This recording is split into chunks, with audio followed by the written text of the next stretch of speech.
पारो या मालिकेच्या आजच्या भागात आपण पाहणार आहोत. दिशा पारूला म्हणत असते की सांग ना आता सगळ्यांना की त्या प्रियाच्या घरी तू आणि आदित्य नवरा बायको म्हणून राहत होता. आणि ते ऐकून पारूच्या जीवात जीव येतो, कारण दिशा त्या नाटकाबद्दल बोलत असते. त्यानंतर ती म्हणू लागते की सासूमॉम, आता तुम्ही तुमच्या या लाडक्या आदित्यला काहीच बोलणार नाही का? कारण तिथे तर हे दोघेजण नवरा बायकोसारखे राहत होते. ही पारू आदित्यची बायको म्हणून सगळीकडे मिरवत होती. आणि ते ऐकून श्रीकांत खूप चिडतो आणि या सगळ्याचं आदित्यकडे स्पष्टीकरण मागतो. तर अहिल्यासुद्धा खूप जास्त चिडलेली असते. ती म्हणत असते की आदित्य, मला तुझ्याकडून ही अपेक्षा नव्हती. तुम्ही सगळ्यांनी माझा विश्वासघात केला आहे. ही दिशा तर आहेच परकी, पण तुम्ही तर माझी माणसं आहात ना. आणि ते ऐकून सगळ्यांनाच खूप वाईट वाटतं. मात्र त्याचवेळी प्रिया त्या ठिकाणी येते आणि प्रियाला बघून सगळ्यांनाच आश्चर्य वाटतं. तर प्रिया अहिल्याला सांगत असते की अहिल्या मॅडम, तुमचे संस्कार खरे आहेत आणि म्हणूनच आदित्य सरांनी आणि पारूने कधीच कोणतीही चूक केली नाही, त्यांची मर्यादा ओलांडली नाही. आणि मग त्यानंतर ती अहिल्याला गावाकडे घडलेला प्रत्येक प्रसंग सांगते आणि अहिल्याची माफीसुद्धा मागते. त्यानंतर मग पारू बोलू लागते. ती म्हणत असते की आम्ही जेव्हा गावाकडे गेलो होतो तेव्हा दिशा मॅडम बेसावध होत्या आणि म्हणूनच आम्ही त्यांच्या विरोधातले सगळे पुरावे गोळा करू शकलो. आणि मग त्यानंतर दिशाने प्रत्येक वेळी कसा खोटारडेपणा केला. जेव्हा जेव्हा प्रीतम तिचं खरं रूप सगळ्यांसमोर आणण्याचा प्रयत्न करत होता तेव्हा तेव्हा त्याला कसं तोंडावर पाडलं हे प्रत्येकजण अहिल्याला सांगू लागतो. दिशाच्या विरोधातले पुरावे देऊ लागतो आणि त्यामुळे अहिल्या तर दिशावर अजूनच चिडते. तर आदित्य अहिल्याला म्हणत असतो की आई, आम्ही तुझ्याशी खोटं बोललो, आम्हाला माफ कर. मात्र आम्ही हे सगळं काही प्रियाच्या आबासाहेबांचं मन जिंकण्यासाठीच केलं, कारण त्यांना श्रीमंत माणसांचा राग आहे म्हणून आम्ही त्यांच्या घरी गरीब म्हणून राहिलो, वाटेल ते काम केलं. आणि एक वेळ तर अशी आली होती की प्रियाचे आबा प्रीतमचं आणि प्रियाचं लग्न लावून द्यायला सुद्धा तयार झाले होते. मात्र त्यावेळी प्रीतमने त्यांना खरं सांगितलं आणि म्हणूनच मग प्रियाच्या आबांनी आम्हाला घराबाहेर काढलं. आणि मग त्यानंतर प्रिया अक्षरशः हात जोडून अहिल्याची माफी मागते. आणि मग त्यानंतर दिशा हसतच अहिल्याला म्हणते की बघितलं ना अहिल्यादेवी किर्लोस्कर, तुमच्या या माणसांनी काय केलंय ते. पण ते ऐकून अहिल्या पुन्हा दिशाच्याच कानाखाली मारते. तर दिशा विचारते की आता का मारलं मला? आणि त्यावर अहिल्या मोठ्याने ओरडूनच म्हणते, कारण हा आमचा अंतर्गत प्रश्न आहे, तुझा यात पडण्याचा काही संबंध नाही.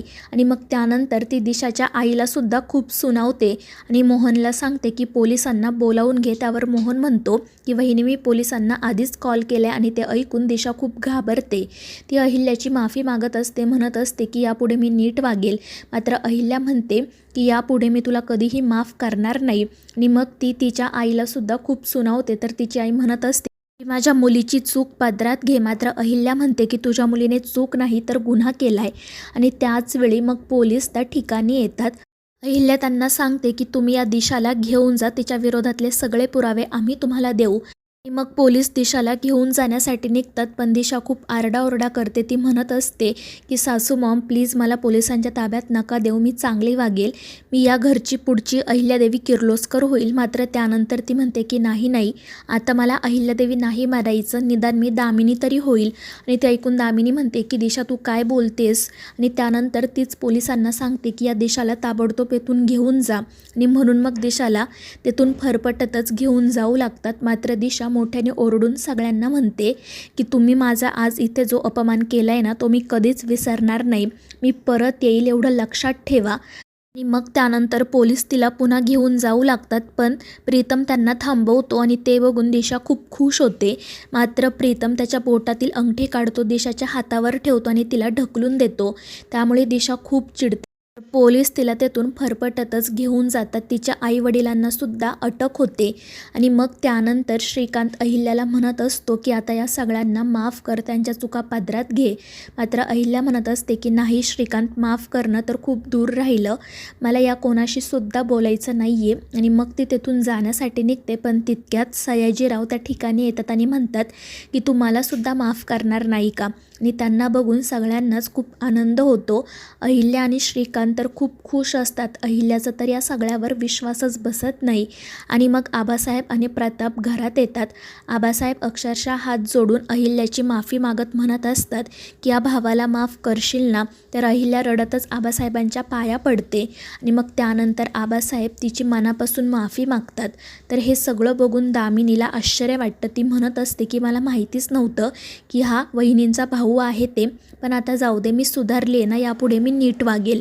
आणि मग त्यानंतर सयाजीराव अहिल्याची मनापासून माफी मागतात, त्यांची चूक मान्य करतात. तर अहिल्या म्हणत असते की दादा तू माफी मागू नको रे, मला अनेकदा तुझी आठवण येत होती, मात्र तू दिलेला शब्द मला मोडायचा नव्हता म्हणून मी अनेकदा गावाच्या वेशीपासून परत गेले. तुझा शब्द माझ्यासाठी प्रमाण होता आहे आणि कायम राहील. आणि मग ती रडतच म्हणते की दादा तू मला त्यावेळी जी शपथ घातली होती ती शपथ आता सुटली असं म्हण ना. आणि त्यावर सयाजीरावसुद्धा हसतच म्हणतात की हो अहिल्या, आता शपथ सुटली. आणि ते ऐकून अहिल्याला खूप आनंद होतो. त्यानंतर मग सयाजीराव तिला म्हणतात की अहिल्या, जर मी तुला एखादी गोष्ट मागितली तर तू देशील ना.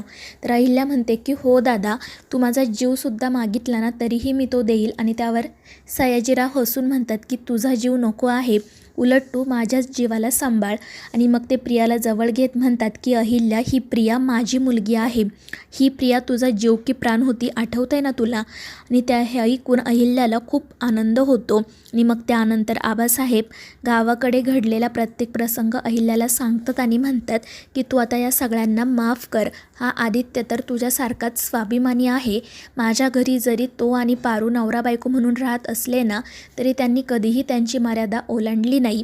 तुझी मुलं ना अगदी तुझ्यासारखीच आहेत. आणि ते ऐकून अहिल्या श्रीकांतला खूप आनंद होतो.